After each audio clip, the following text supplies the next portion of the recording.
The Raptors have promised us a lot over the past few months. They promised a more competitive team. They promised a roster, a group that will be more aggressive, more intense on the defensive end. They promised us development of the younger players coming into this year. And this one stat, this one latest development for this team proves everything they promised is coming to fruition, and it gives a little bit of nostalgia to Raptors fans as they are bringing back a competitive advantage that they had that ultimately culminated into an NBA championship. So we're going to break down all of these latest developments that prove all of the promises the Raptors have been making are coming to fruition, and why Raptors fans should be very, very excited about the Toronto Raptors season that is starting tonight.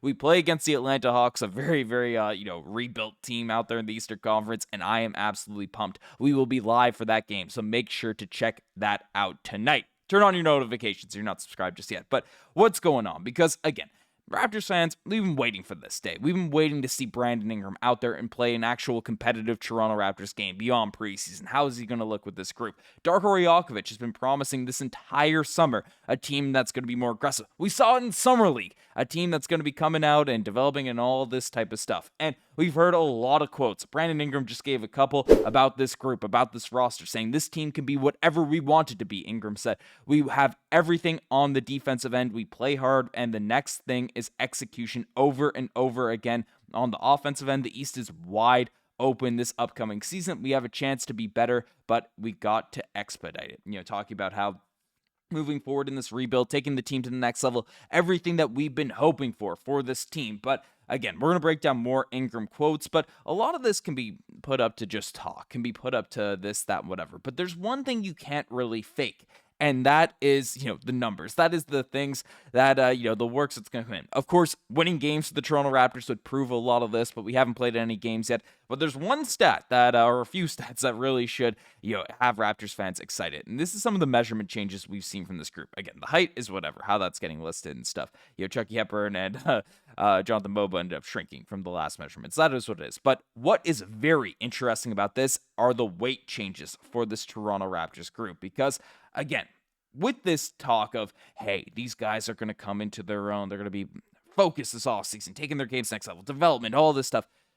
Strength and conditioning is the most important thing that's being brought up, and it's something Darko's talked about being a very, very important thing coming into this year. And it feels like all of the Toronto Raptors, in terms of strength and conditioning, that needed some added muscle, some added changes. You could see it visually out there in these games, but they took that very, very seriously. And the first one that I do want to bring up is Brandon Ingram. We'll talk about a few of these guys, but Brandon Ingram put on 15 pounds. And if you look at Ingram out there on the court, it is 15 pounds of muscle. And this is extremely important for Brandon Ingram coming into this year because he's dealt with a ton of injuries. He's dealt with a ton of stuff. So strengthening those joints, strengthening those muscles to prevent injuries, to be able to take some hits and, have that contact and come into this year and be as healthy as possible, that is going to go a long way for Ingram, who's going to be playing a ton of minutes for this group. And he's talked about it, right? He's come out and said, the Raptors, I felt a commitment right away when the trade happened. I felt a commitment from the first talk with Masai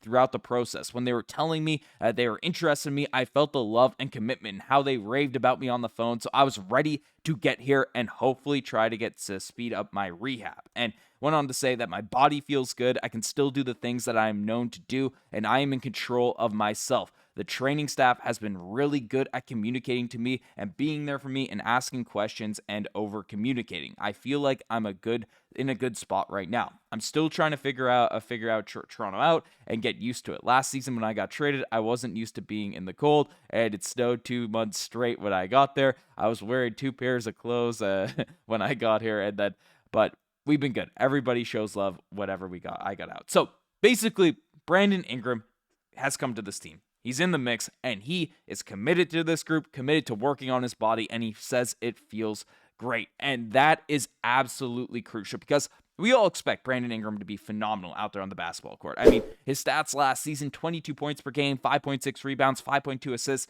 Brandon Ingram is an absolute beast. He's still in the prime of his career, and when he's out there with the ball in his hands, he's a bucket getter, he can facilitate, and the Raptors have said all the right things and put him in the right spots in preseason to really execute. So there's no worries on that. But him being stronger, being able to take more contact, being able to play more minutes and not deal with injuries. That is exactly what we are hoping for, knocking on wood. And this this muscle development should really, really help his game. But it's not just Brandon Ingram. This is a team-wide approach in terms of the intensity, in terms of taking this team to the next level. And we saw it from a lot of these guys.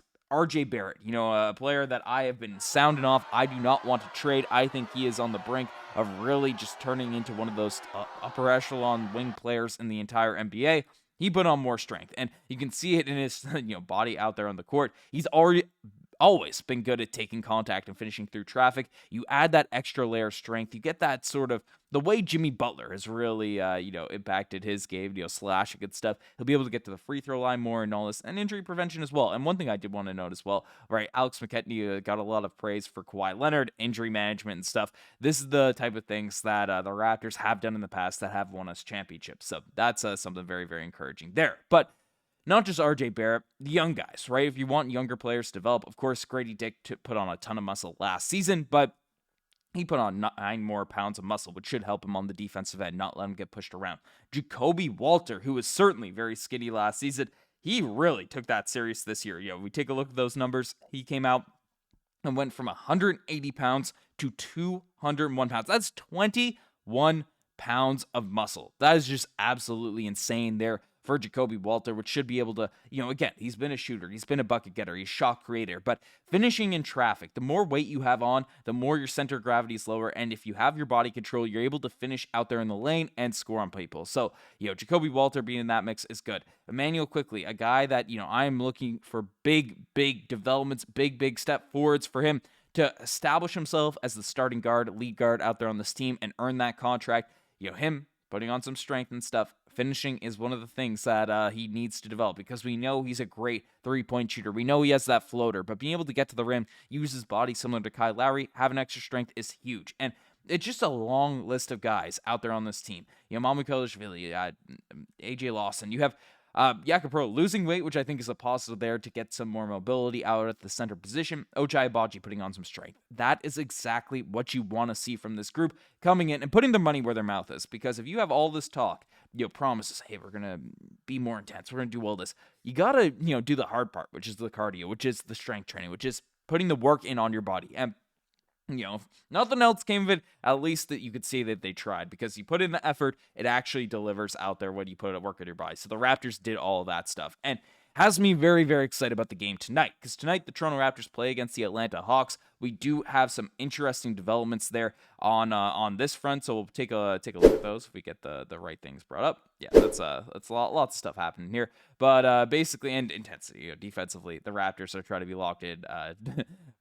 Brandon Ingram said Darko's defensive schemes are 12 out of 10, so excited to see them in actual action. But we do have some injury developments, as Jakob Poeltl was a full participant in practice yesterday, and Murray Boyles was a limited participant, did non-contact only. So it's unlikely to see CMB play tonight, but Jakob Poeltl should be in the lineup and should be ready to go for Game 1. Of course, Jakob Poeltl is one of the most important players out there on this Toronto Raptors team. Without Yak, this team is very, very thin out there on the front line. So nice to see Jakob Poeltl practicing well yesterday and ready to go. Of course, we want to see Murray Boyles ready to rock because, again, he's an important part of this front court, and I'm able to believe he can have an impact early. So let me know what you guys think. If you're excited about this game tonight, again, check us out. We're going live for this. You'll watch along here tonight, so I don't want you to miss a single thing. And Fantasy League Basketball will be back. Setting that all up today. Anyways, you guys are the best. I'm signing out. Cheers.